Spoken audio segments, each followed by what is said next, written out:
is great to have you here today on Humanity Evolve, focusing on how to succeed and thrive in a rapidly changing world. I'm your host, Catherine Calarco, a global executive board director and advisor across AI and healthcare.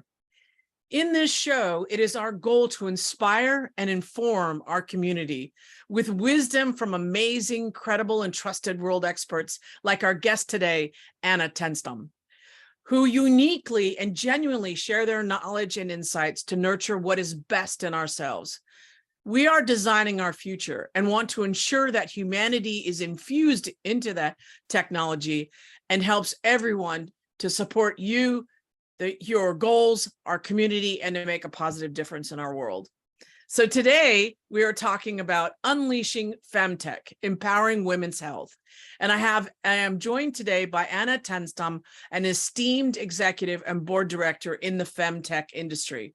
And as we've noted, this area is very exciting with growth projections over 103 billion by 2030. Yet there's challenges. Everyone I know has a story around endometriosis or fertility or childbirth or menopause. And what we want to do is to unleash the abilities for innovation to help women and therefore impact the world. So Anna, it is so wonderful to have you on board today. Thank you for joining us. Thank you, Catherine. I appreciate all the efforts you have made to have me on board here tonight. It's Friday night in Stockholm. Lovely. Anna is joining us from Stockholm, Sweden. So it's truly a global show today. Anna, can you share with us kind of a bit about your journey and you've done some amazing things in FemTech and women's health. Tell us a little bit about your journey. Yes, for sure, Catherine. So I'm from Sweden, Stockholm. And basically, I can summarize my career saying I've been 35 years operating in life science overall, and mainly in the FemTech business arena for the last 20 plus years, I would say, internationally. And that embraces anything from pharmaceutical drugs to medical device to diagnostics and digital apps lately. So it's really, really broad. And many of those years I spent particularly also within medical aesthetics and beauty, which in a sense also women's health, because basically 90% of all the consumers are women. Right. But we didn't call it by that during those years. Yeah, that's amazing. And you know, your accomplishments, you're on several boards now, you're leading some initiatives with regard to innovation and entrepreneurship out of Sweden. You know, FemTech is gaining significant attention and funds, right? And you're seeing that. You're kind of at the forefront of what's happening there. What do you think are the key drivers behind this surge in the industry and the interest? Yes, thank you. I mean, we see more and more companies coming into this field, finally, even though we start from a little bit of a low number, if you will, in terms of the statistics. But we see more innovations. We see more female-led companies. We see more investors being attracted to the field. I think the investment have tripled the last 5 years, basically. There is overall a bigger interest. And we also see, obviously, the social media also fueling overall FemTech. So there are many key drivers in this. And as women, we're getting older, so we also need better prevention and diagnosis and treatment. Right. You know, I was reading the study recently about venture capital has tripled from 600 million to 1.9 billion. Exactly. And it goes from strength to strength. You know, I agree with you. I think there's the opportunity is that women are done waiting for someone to figure out their health, right? There's not enough funding. NIH is underfunded. There's a disequity in terms of the funding towards women's health. There's been a reluctance to include women in research studies. And also technology has really advanced. Linda Griffiths at MIT talks about how you can actually create sort of biosystems, synthetic biosystems, to help understand the differences between the female and male body, and how do we actually create pharma and other therapeutics that truly help women and work for women's bodies. And I think combined with the demand from women, you know, we're now in positions of power to make a difference, and we're also have the technology to really make a difference, right? And now we're asking NIH and investors to focus more on this industry.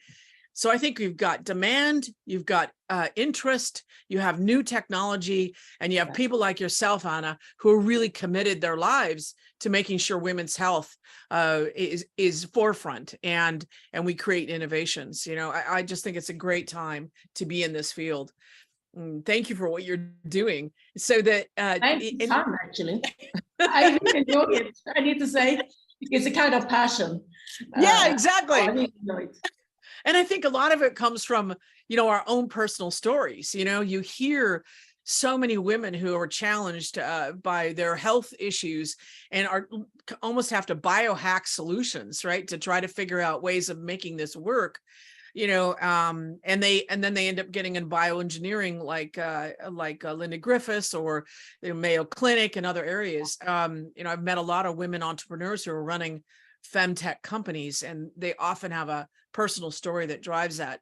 But even I also think, Catherine, in the past, when we talked about FemTech, yeah, in the beginning of that era, it was more like we saw, like in front of us, like menopause women, right? Right. At the time, we didn't see by that phase in this evolution, we didn't see the younger female,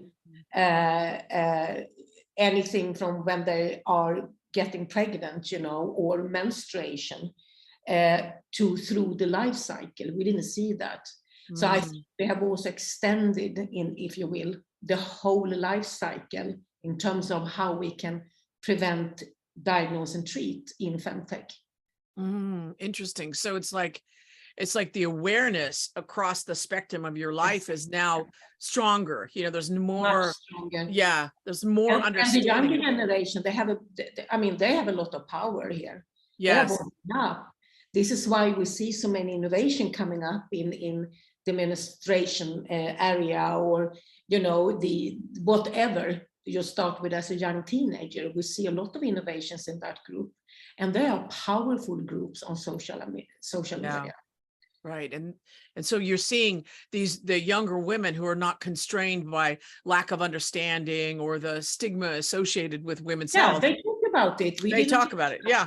Yeah. And it was a lot of taboo around this menopause and whatever in the early days of FemTech. But now, I think, thanks to the younger generation, I mean, we can start to talk about them more openly, and there is not that much of taboo any longer. Yeah, I almost wondered whether we knew more as a tribal society from our midwives than we knew when we were going through this. And I love the fact that sharing of knowledge is becoming more evident, right? The ability to talk about what works, what doesn't work. The women's advocacy groups and innovation centers like the ones in Sweden are really championing that. And, you know, even despite this growth in FemTech, right, we've seen this greater awareness, the greater demand, the more women entrepreneurs getting into solving the problems, and researchers championing for more equity in this area. There's still challenges, right? You know, we're in achieving really equitable funding compared to general or men's health initiatives. You know, from what you've seen, how can we further bridge this funding gap and ensure sustained support? Right? How can we do that? That is a challenge. And here in the Nordic region, in the Nordic countries, I mean, we are talking about a couple of percentages that of the capital being invested into, like this kind of medtech, if you will, companies. So we really have a long way to go, even though we can see that we have some government efforts in Sweden, for instance, that is coming in and saying, you know, we have some KPIs for the next years to come in how much we are going to invest into FemTech, and we're going to measure that, monitoring that, and make sure that it will be followed. So we see these initiatives, and I can see more and more here in Sweden, investors, venture capital companies, etc., really want to be part of this, but many times they really don't know what it is. So there is kind of, we need to educate the market here, because it's not just to go into a venture room where 95% is men and saying, do you want to invest in FemTech? They actually don't know what it is. Interesting. Yeah, and I remember my early days in medical aesthetics when we dealt with injectables, for instance, and today we call it dermafill or whatever you call it, but it was the same thing. They didn't know what it was, but they really wanted to invest into it because they heard it, something good, something was really fueling into the market, and they wanted to have a piece of that. So how did you convince them? Oh, sorry, you were going to probably tell us. So no, that was also, well, how did we do? I mean, a good company behind and real good innovation in that case. And we became #1 in the world. So we did a good journey. How do we convince them? We did it with good results. This is how you start, right? You need to like show development and show that what you're saying is actually happening. Yeah, I mean, I love what you're saying about education, right? And actually being, when you're trying to kind of launch or grow an area or an innovation, there's an education component. So you got to take people along rather than accept no, or I don't understand this, or what are you actually doing? There's a requirement to be that educator, that evangelist. And the second piece you brought about was, I think it's equally important, is the validity, the credibility, the foundational research that shows that this works, and I think those two pieces are extremely important. And I love the research part, because I do think there's a lot more that we individually could do to get governments to fund more for this, like, or ask the NIH or go to the NIH. I mean, I know that governments are trying to fund more to create equity. There's also foundations, there are sources of money for this, right? And there are organizations that are really truly want to create this balance in terms of understanding women's health. And so I think that advocating, being a champion ourselves, in our conversations too, making sure what we're doing is clinically validated, or it's based on research and studies, et cetera, and works for people. And the third bit is really to demand funding be increased for this area, and champion those who are doing this. I mean, Mayo, super interesting. Mayo just released recently a report around the impact of menopause, right? Yes. That 1.2 billion women around the world are suffering from menopause, the effects of menopause. And the interesting aspect of that is the economic impact. Now, it's really not about the money, it's about people's lives. But I think what's super interesting is what they've basically identified is that the global economic impact of the symptoms of menopause and the effects of menopause is dramatically impacting productivity of organizations. It's costing a lot of money, et cetera. And corporations need to take care of their women workers, not just, oh, you're old and we need to move you somewhere else so we don't have to deal with this. It's no, you embrace the health requirements, and your productivity is going to double, triple. And so I think there was the ecosystem impact as well, in terms of recognizing this not as a dysfunction but as a normal part of life, and how do we support people in being the best that they can be through these times. And obviously the profit and productivity and competitive impact of doing that is measurable. So I just think there's those four factors in really championing this for the world, Yeah, and also think, that it's important that as women, that we take more seats in the boards of these company working with these innovations. So we are actually also we can have an impact on the decisions on the product design and the claims and anything from practical packaging to look and feel. We need to start in the boardroom and take part of these decisions. And I have seen at least some positive changes on that side. Here in my own country, going pretty slow. I would love to see more women here in the boards of FemTech companies. I would have expected this year to have been seen more, but it's a very slow process, unfortunately. So we need to start from the boardroom and have an impact there, and we need to help the younger generation, the women, the women founded companies, the women-led companies, the younger generation, give them support from early days. Yeah, I agree. Mentor them through the phases. Yeah. Because they need support from, and I meet so many FemTech companies here around the globe, by the way, so many good females, but they are struggling to get funds. And they go for a smaller amount of funds as well, always. Very tiny kind of funds compared to men. Sometimes it's good, you know, you need to care for the money, but sometimes you need to show ambitions. And you need to take bigger risks as a business owner sometimes to show that I really want to do this. Interesting. So that, and I'm trying to do my best to like mentor these women to take that step in terms of fundraising and take more risks actually than they do normally. And do you have an example of someone, or maybe you can't talk about it because I know that you're involved in a lot of, in smaller organizations that are trying to grow, but is there a story or an example of someone that we could model after who has taken that ambitious step into getting a larger investment that would be a model? You mean from Sweden in particular? Or from Sweden or from anywhere? Yeah, I mean, I can. And I mean, I follow at least 10 companies, startups through the first phases.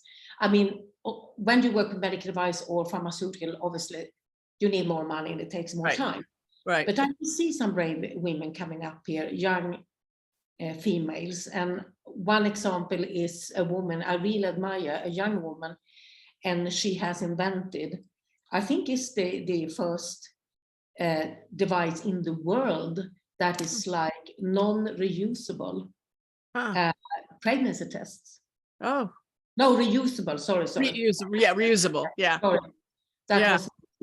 And that's a pretty cool thing. It can sound very easy, but that's a cool thing.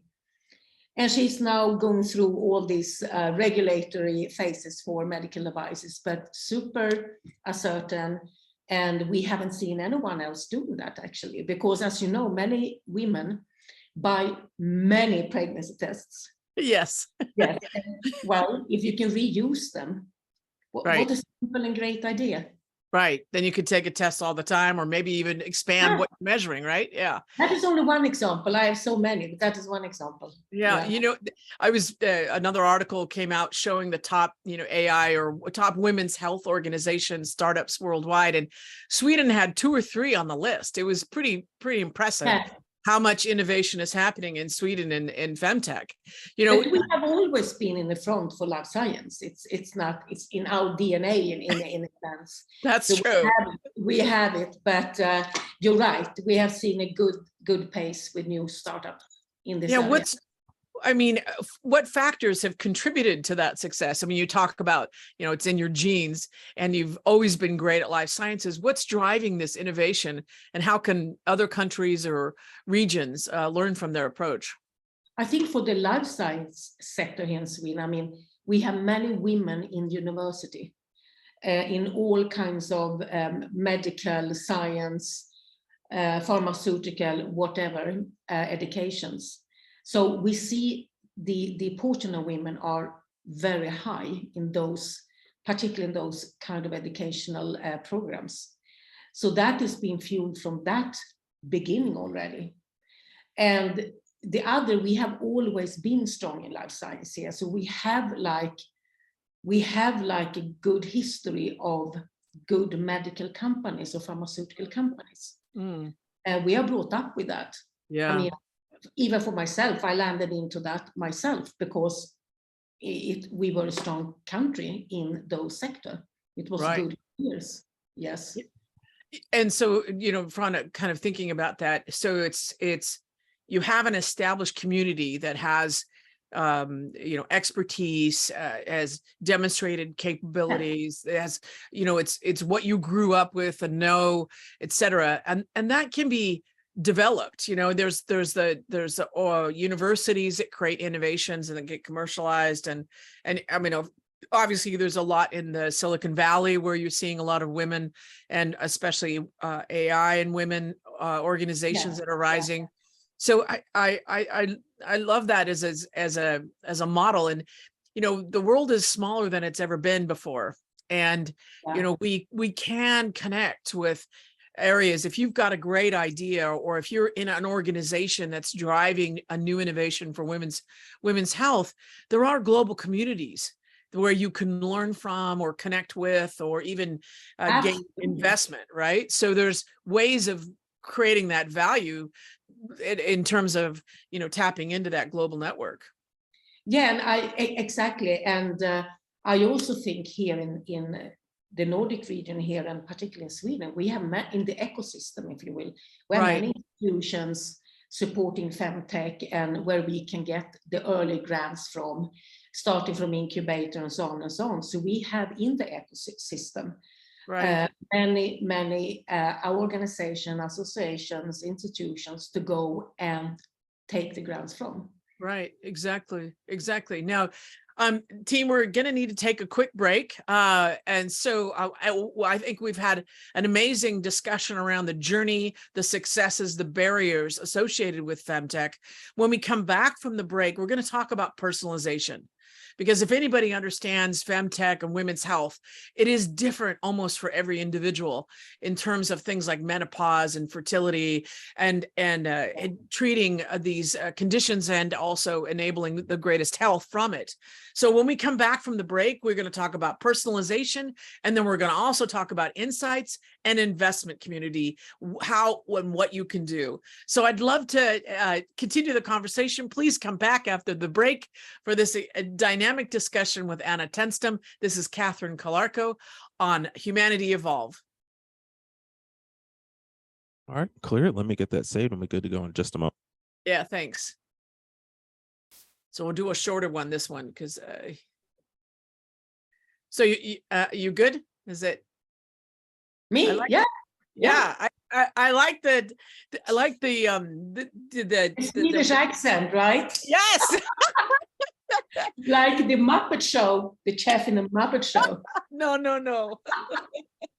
I didn't tell people, but we might convey that in terms of the fact we're both on boards. That's one of the things you talked about, and we're both on the same board. Yeah. But entering into the new as chairwoman for a new FemTech company here in September. So I don't think you can mention it, right? You can't mention that. Maybe not by name yet. It will go out 1st of September. Okay. Yeah. Yeah, we can talk about that at the end, when we go through insights and investment opportunities and how that works, or do you want to add it on to our last conversation? Yeah, I follow you, Catherine. Okay. All right. Okay. All right, I'm ready for your next segment. And that one it was like a minute or two over.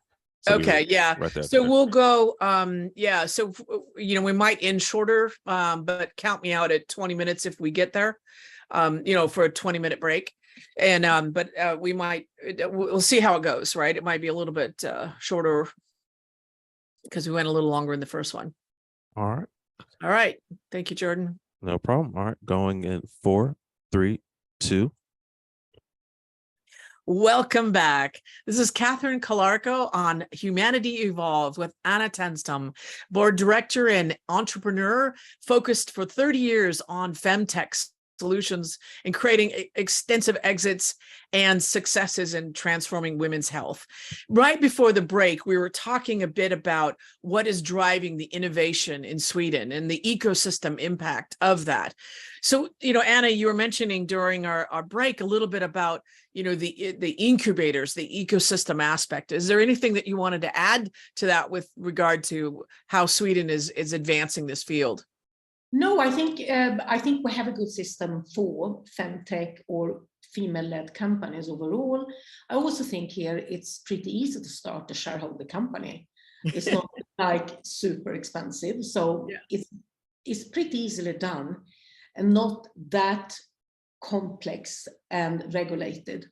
So there is no that hurdles to open companies here in that way, and therefore it opens up obviously for more and more coming in and being entrepreneurs Right. in one business. Yes. Yeah. But I mentioned the government, and it is important that the government Yes. will go in and actively have impact on how the funds in this country will be actually allocated. And I know there is an initiative for FemTech.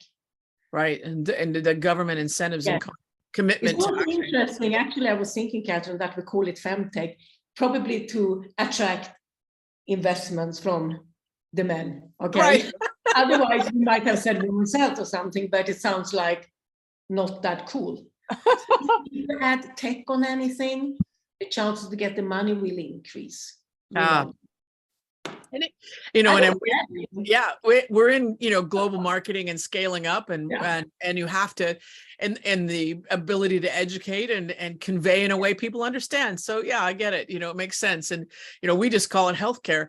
And so one of the aspects of this is also the scaling part, right? So I've been involved in a lot of innovations that have scaled, from 100 million to a billion, or from 10 million to 20 billion, 10 million to 20 million. And those growths require the ability to focus on making it work in the field, scaling your organization, driving the communication and the story, helping people understand the value, and supporting their success in increasing the adoption of that technology. And one, the two aspects you mentioned earlier still are important for scaling, which is one, you have to tell your story well. It has to be clear what the value is, and it has to work. It has to work, and it has to work for the women, and women will adopt things that work. One of the stickiest apps we ever worked with was a pregnancy app, right? Because women were checking it every day to try to figure their cycle so that they could help themselves become pregnant. So in that sense, personalization comes up in creating innovations that work, and is a part of a key aspect of solutions for women's health. So in terms of either tailoring approaches, or in optimizing that personalization to scale your organization, how can you tailor approaches to women's health contribute to improving outcomes and overall well-being? So how does that personalization create an impact? I mean, when I take a startup in FemTech as a concrete example, to tailor these treatments or products, whatever it is, for impacting overall well-being for women, right? I early on put together advisory boards, which is leading the innovation, the design, and everything basically. And not only the medical faculties, I early on make sure that I have in the same group setting PR people, branding experts, experts in packaging, everyone in the same room, right? Even together with investors in some cases. Okay, so I drive it as a panel, if you will. And early on, we get commitments, we have experts coming in and actually have a great impact on the development. And that is also easier when you take it inside then for the company to decide, or the board to decide the investment level or pipeline development or whatever it is. Because then you're coming with experts behind you, and you have a team coming in with the mixed competencies. And that is what I have done through all my years, I would believe. And it's amazing how these experts want to help. Really. They love to help out and sit in these meetings, and it's fun, it's creative, and the end result is always much better, obviously. Yeah. Do you think it's because of the mission and the value that people want to get involved in this industry? Yes, people want to get involved. This is what it is. Yeah. You feel for this industry. You have a passion for this industry. Right. Everyone wants to help out in some aspects, Right. whether it's on a charity level or a business level. Yeah. I think in order to tailor, you need to build that very early on inside the company, in the design input, if you will, and base it obviously on a market-in approach and not vice versa. That's very important. But I have seen so many cases when we do the other way around, like you sit in a boardroom or an executive room and you think you know the market, and you don't really listen to the market. You assume that a woman in the age of whatever likes this because my wife is saying back home, or my sister is saying, or whatever. But there's lack of a global competence on that. How is the Japanese women? How are they thinking? Versus women in UK or Sweden or whatever. Yeah. It's a lack, and I can see that in my country. We are a small country, and I can see lack of international knowledge and understanding actually between the different continents. Right. You know, just to build on that a bit, women leaders are known for being more holistic thinkers, right? So being able to see the many pieces, and also tend to be empathetic and think about the people in the mix, as well as hard driving and decisive, and can, you know, work through just about anything. You know, you just think about the skills to make things happen. That do you feel that that's one of the advantages of having more women on boards and more executives at the C-suite to help enable those views, the views from the different global regions, the true understanding of women and what is going on, rather than indirect understanding? Is that one of the benefits that you're seeing when you have this collaborative team in your startups? Yeah. Even though I'm mixing with men and women, still, yes, of course, empathy coming into this field, and there is, because we are coming from a perspective where investments into women's health is really behind. Right. So everyone knows that. Everyone wants to help out in some way. So I feel the empathy, and I think for women in the leading positions here, obviously they are leading with passion, real passion, that I can see easily working in FemTech. Yeah, and it's the passion of the collective, and I think it's really, I really liked what you talked about, having that sort of the stakeholder group at the beginning, incorporating, you know, your scientific advisors, your and your marketing and sales and customer, you know, having that expertise and capabilities within an organization to help it succeed long term, right? So you're setting that foundation of all the elements moving forward. And I think even if you don't have that, you know, at the beginning, you can build that in. You can bring in people and figure out, well, how can you actually address that with the opportunities that sit in front of you? Now, when I was at MIT at the Entrepreneurship Center, there was a research study that they had done where they said that 85% of the companies who had marketing at the beginning of their journey were successful after 5 years. And the opposite was true if they didn't. It was really fundamental that a leading tech organization that basically was the 12th largest economic engine, if it was a country, right, was recognized the need to have the customer at the table in the beginning and understand how to tell the stories, effectively scale it across the globe, and understand how to do that go to market. I just think that's, and to do it. And I love the aspect of making it fun, right? Bringing in those passionate people who care about what they're doing and solving the problem, right? Yeah. You solve the problem. It doesn't need to be more expensive even, but it's indeed more successful and more fun. And you don't forget to learn from each other. Yeah. You learn from each other. And I also think coming to the whole branding piece of everything and all new innovations, that should really be owned by upper management board even, to control the brands. Right. And about this passion thing, I just wanted to add, because I just reflected on it, that this passion about working in women's health as a woman myself, it can also be unfairly balanced, if you will. I mean, I see many good products going out for charity, only charity, and then you don't own any money, right? Right. Passion can go over too much to that. Interesting. Yeah. Instead of really counting home, wait, I need to earn money.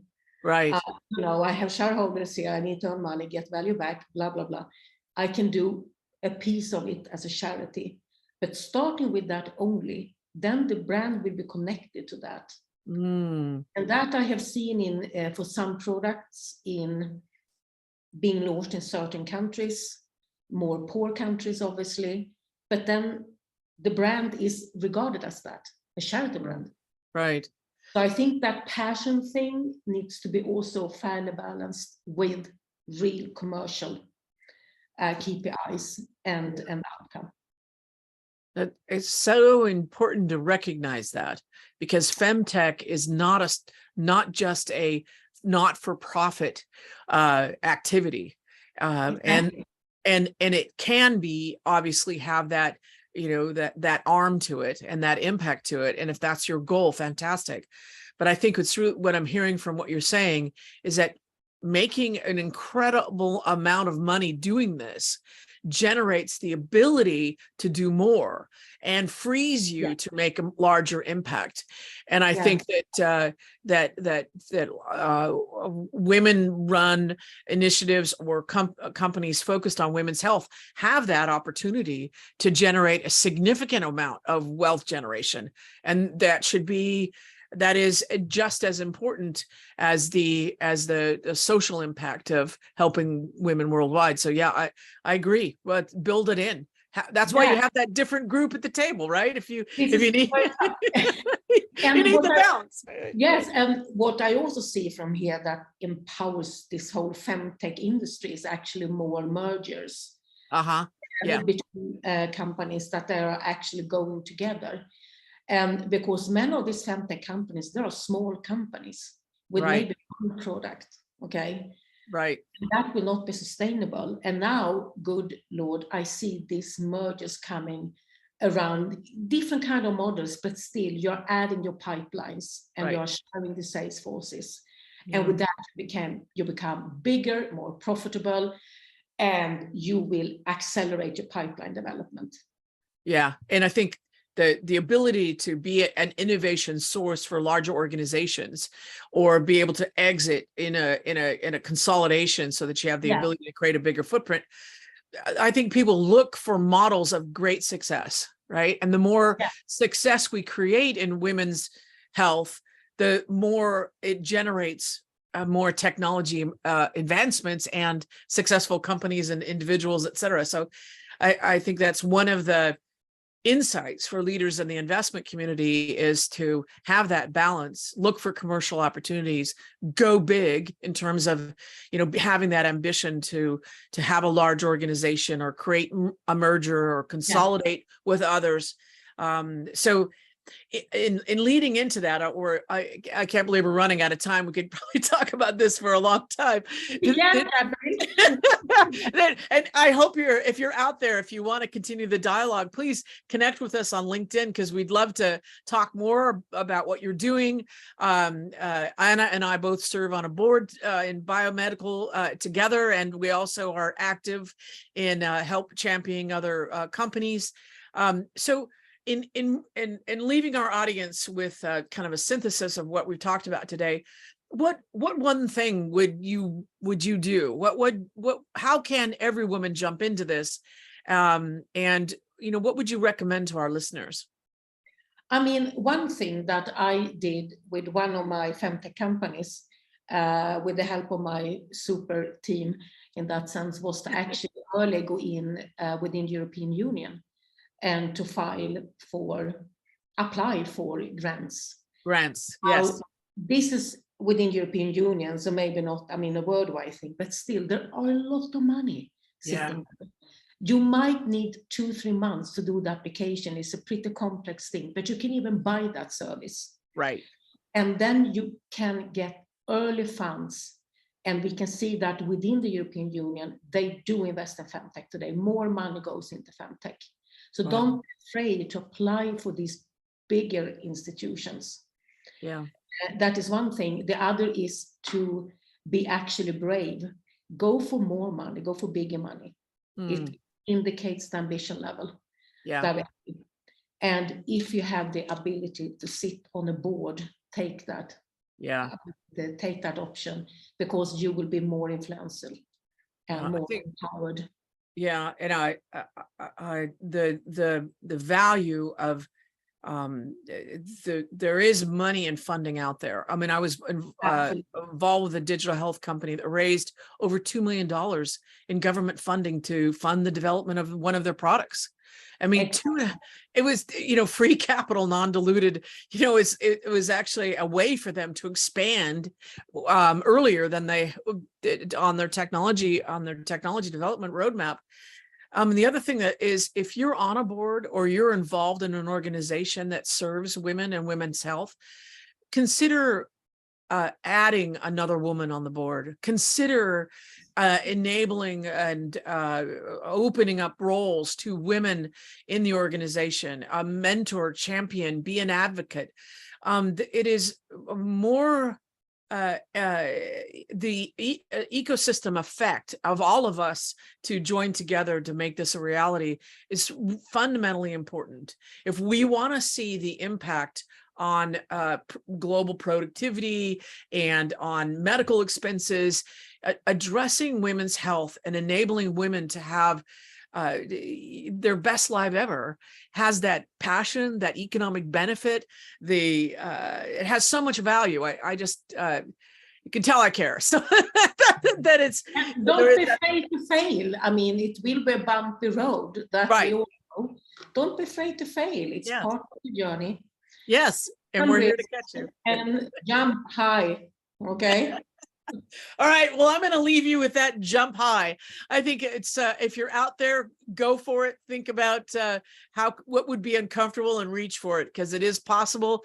Anna has done that from Sweden, and we challenge everyone out there to do that for themselves. This has been an amazing conversation. Thank you so much, Anna, for joining us today. Please connect with us afterwards on LinkedIn. Please ask questions or continue the dialogue. We're available and interested in being part of the conversation and creating that positive impact on the world. Now is the time for our light to shine. Thank you very much, Anna. It's been a joy. Thank you, Catherine. I really appreciate it. All right. Thanks, everybody. We'll see you next time.